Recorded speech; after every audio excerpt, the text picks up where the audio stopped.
যাদের স্পন্ডাইলোসিস বা স্পন্ডাইলাইটিস আছে, সার্ভাইকাল স্পন্ডাইলোসিস, তাদের নার্ভ কম্প্রেশন যাদের ক্ষেত্রে হচ্ছে, যেহেতু আমাদের শোল্ডার জয়েন্ট এবং আপার ব্যাক, পিঠের উপরের দিকে যে নার্ভগুলো আসে সেখানে এই সার্ভাইকাল স্পাইন থেকে নার্ভগুলো বেরোয়, সেই ক্ষেত্রে নার্ভ কম্প্রেশনের জন্য ব্যথা হতে পারে। আচ্ছা। মেন্টাল স্ট্রেস যখন হয়, নেক মাসল স্টিফনেস বা স্প্যাজম হয়, তার জন্য কিন্তু শোল্ডারে ব্যথা হতে পারে। সুতরাং এই দুটো কারণেও হতে পারে, একটা হচ্ছে স্পন্ডিলাইটিস আর একটা হচ্ছে মেন্টাল স্ট্রেস, দুটোতেই আপনার ব্যথা হতে পারে শোল্ডার জয়েন্টে। সুতরাং সব ক্ষেত্রেই যে কোনো ফিজিক্যাল কারণ থাকতে হবে তা নয়, কিন্তু যে সবসময় তার একটা ফ্রোজেন শোল্ডার থাকতে হবে, আর্থ্রাইটিস থাকতে হবে, ট্রমা থাকতে হবে, অন্য কোনো লিগামেন্টাল টিয়ার বা তার একটা টেন্ডেন টিয়ার কিছু একটা হয়েছে, সবসময় যে থাকতে হবে তার কোনো মানে নেই। অনেক সময় এরকম পেশেন্টরা তো বলেনি, অনেক পেশেন্ট আমাদের কাছে এসে বলেন যে তার বুকে ব্যথা হচ্ছে, পরীক্ষা নিরীক্ষা বহু করে দেখা গেল কিছুই নেই, তার স্ট্রেস বা অ্যাংজাইটি থেকে হচ্ছে, তাকে অ্যান্টি অ্যাংজাইটি মেডিকেশন দেওয়ার পর ইমপ্রুভ করে গেল ব্যাপারটা। শোল্ডার জয়েন্টের ক্ষেত্রেও তাই, কাঁধে ব্যথার ক্ষেত্রেও তাই হয় অনেক সময়। আচ্ছা, তাহলে এই যে এত ধরনের কাঁধে ব্যথা আমরা শুনলাম, ট্রমা বা টেন্ডন ছিঁড়ে গেলে এটা তো এক্সারসাইজ করলে যাবে না, এটা আপনাকে চিকিৎসকের কাছেই পৌঁছতে হবে এবং এটা এটা এমার্জেন্সি কন্ডিশন। তো বাকি যে সমস্ত কাঁধে ব্যথাগুলো আছে, তো সেই কাঁধে ব্যথাগুলোর জন্য আমি বাড়িতে কি করতে পারি? সাধারণ কাঁধে ব্যথার জন্য যদি খুব বেশি ব্যথা না হয়, গরম সেক দিতে পারি, আচ্ছা, সে প্যারাসিটামল খেতে পারি। আচ্ছা, খুব মাইল্ড পেন কিলার যদি কোনো কন্ট্রাইন্ডিকেশন না থাকে, মানে তার যদি শারীরিক কোনো অসুবিধা না থাকে, কিডনি রোগ ইত্যাদি বাটের রোগ, পেন কিলার খাওয়া যেতে পারে, আইবুপ্রোফেন বা অ্যাসিক্লোফেন এক গ্রুপের ওষুধ, দেখে নিতে হবে সেসব ওষুধে অ্যালার্জি আছে কিনা। ফিজিওথেরাপিতে খুব ভালো কাজ করে, আচ্ছা, ইউএসটি, আল্ট্রাসাউন্ড থেরাপি বা ইন্টারফারেন্সিয়াল থেরাপি, আইএফটি, এগুলোতে ভীষণ শোল্ডার জয়েন্টে কাজ করে। যাদের ওই ফ্রোজেন শোল্ডার এই ব্যথা বা স্টিফনেস বা শোয়ার দোষে বা পশ্চাৎ প্রবলেম, ভারী জিনিস ক্যারি করে এটা হয়েছে, সেসব ক্ষেত্রে। আচ্ছা, এখানে একটু আমি আপনাকে ইন্টারাপ্ট করছি, সেটা হচ্ছে আপনি ফিজিওথেরাপির কথা বললেন এবং বেশ কিছু রেডিও ফ্রিকোয়েন্সি ট্রিটমেন্টের কথা বললেন। তো আমি দর্শকদের একটু জাস্ট বলতে চাই, মানে এটা আপনাকে একজন প্রফেশনাল ফিজিওথেরাপিস্টের কাছে যেতে হবে এবং তাদের বেশ কিছু ডিভাইস আছে, যে ডিভাইসের মধ্যে একটা নির্দিষ্ট তরঙ্গের একটা সাউন্ড ওয়েভ বেরোয় এবং যার মাধ্যমেই চিকিৎসাটা হয়। তো ফিজিওথেরাপির একটা পার্ট গেল। আচ্ছা, আর কি করতে পারি আমরা? যে কারণে এই ব্যথাটা হচ্ছে, যদি ফ্রোজেন শোল্ডার হয়, তাহলে ডায়াবেটিসের জন্য যদি হয়, তাহলে ডায়াবেটিসটাকে ভালো করে কন্ট্রোল করতে হবে। আচ্ছা, তাহলে ব্যথা চলে গেলে আবার ব্যথা ফিরে মানে আসে। এখানে একটা ডায়েটেরও রোল আছে। যদি আপনি Important. আপনি মানে ডায়াবেটিক হন, তাহলে আপনাকে ডায়েট তো মেনটেন করতেই হবে। একদমই। আর যাদের হাড় ক্ষয়ে গিয়ে শোল্ডারে ব্যথা হচ্ছে, শোল্ডারে আর্থ্রাইটিস হচ্ছে, অস্টিওআর্থ্রাইটিস, তাদের ক্ষেত্রে কিন্তু অ্যান্টিঅক্সিডেন্ট পূর্ণ খাবার খেতে হবে। বিভিন্ন ধরনের রঙিন শাকসবজি, ফলমূল, যেগুলোতে অ্যান্টিঅক্সিডেন্ট প্রচুর প্রচুর পরিমাণে আছে। যেমন আমি বলছিলাম যে যদি বেরিজ খাওয়া যায়, তার মধ্যে তো অ্যান্টিঅক্সিডেন্ট আছে। যদি লাল আঙুর যেগুলো পাওয়া যায়, লাল আঙুরের মধ্যে রেসভেরাট্রল প্রচুর আছে, অ্যান্টিঅক্সিডেন্ট।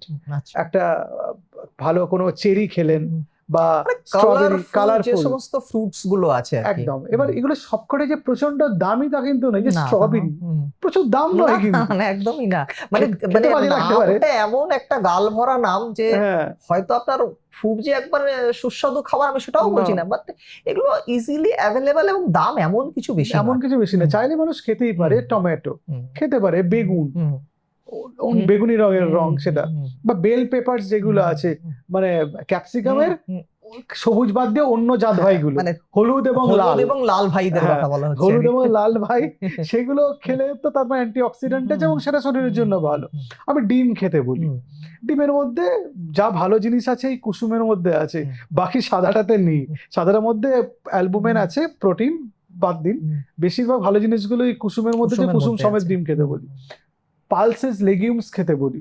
মানে ভালো ফুড খেয়ে আপনি যদি সকালবেলা চাউমিন, দুপুরে পাস্তা, সন্ধ্যেবেলা বিরিয়ানি, রাত্রিবেলা 4টে আইসক্রিম খান, এবার আপনার যদি খাবারের প্যাটার্ন এই হয় যার মধ্যে ফাইবার নেই, যার মধ্যে অ্যান্টিঅক্সিডেন্ট অলমোস্ট নীল, তাহলে তো হাড় ক্ষয়বে। এবার ইয়াং এজ গ্রুপে এগুলো খেয়ে ম্যানেজ দিতে পারবেন, কিন্তু এই যে জার্নি 40 কি 50 এর উপর হয়ে যাবে, ঝামেলাগুলো শুরু হবে। আমাদের যে ডায়েটারি গুড হ্যাবিটস, এই জার্নিটা শুরু হওয়া উচিত কম বয়স থেকে, হতে পারে 12-13 বছর বয়স থেকেই শুরু করা উচিত। বাড়িতে এই কালচারটা থাকতে হবে, ট্রেনিংটা থাকতে হবে, তবে হাড় শক্তপোক্ত থাকবে। মানে আমি শুনেছি, আমি ভুলও হতে পারি, সেটা হচ্ছে জাপান স্কুলে নাকি এটা পড়ানো হয় যে কোন খাবারগুলো আপনার হেলদি এক্স্যাক্টলি কোনগুলো আপনি খাবেন এবং কোনগুলো থেকে আপনার একটু দূরে থাকবেন, একদম ছোট বয়স থেকে শেখানো হয়। এক্স্যাক্টলি আচ্ছা, আরেকটা জিনিস কোথাও আমরা মিস করে যাচ্ছি, সেটা হচ্ছে আপনি বলেছিলেন আলোচনার শুরুর দিকে, সেটা হচ্ছে ভিটামিন ডি ডেফিসিয়েন্সি।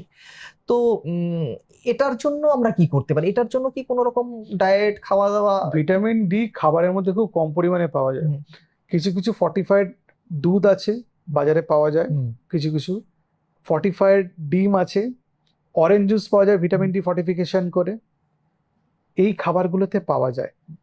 খাবার থেকে ভিটামিন ডি আসে না, ভিটামিন ডি আসে সূর্য থেকে। হুম, সূর্য যদি সূর্যের মধ্যে মানে রোদের মধ্যে যদি 15 মিনিট সারাদিনে হাঁটা যায়, প্রচুর জামা কাপড় পরে রং না, না, নষ্ট হয়ে যাবে বললে তো হবে হ্যাঁ, না। হ্যাঁ, তাহলে সূর্যের আলোটা হ্যাঁ, পড়বে কোথায়? জামার উপরে হ্যাঁ, জামা থেকে তো ভিটামিন ডি তৈরি হবে না। না, না, না, সূর্যের আলোটা পড়তে হবে আমাদের স্কিনে চামড়াতে। পড়তে হবে। যতটা হুম, কম হুম, জামা কাপড় পরে হুম, রোদের মধ্যে ঘুরে হুম, ফিরে বেড়ানো যায়, তত ভিটামিন ডি ভালো তৈরি হবে। মহিলাদের ক্ষেত্রে নিঃসন্দেহে এটা একটা অসুবিধাজনক ঘটনা। হুম, হুম, সেই জন্য মহিলাদের ভিটামিন ডি অনেক ঢেকে ঢুকে থাকেন বলে, এবং কিছু কমিউনিটিতে ভিটামিন ডি খুব ডেফিসিয়েন্সি কমন, যারা অনেক জামা কাপড় পরে থাকেন তাদের ধর্মীয় কারণে। এবং তাদের ক্ষেত্রে দেখা যায় যে ভিটামিন ডি খেতে হয় প্রত্যেক বছরেই ভিটামিন ডি সাপ্লিমেন্টস নিতে হয়, কিন্তু সেটা নেওয়া উচিত।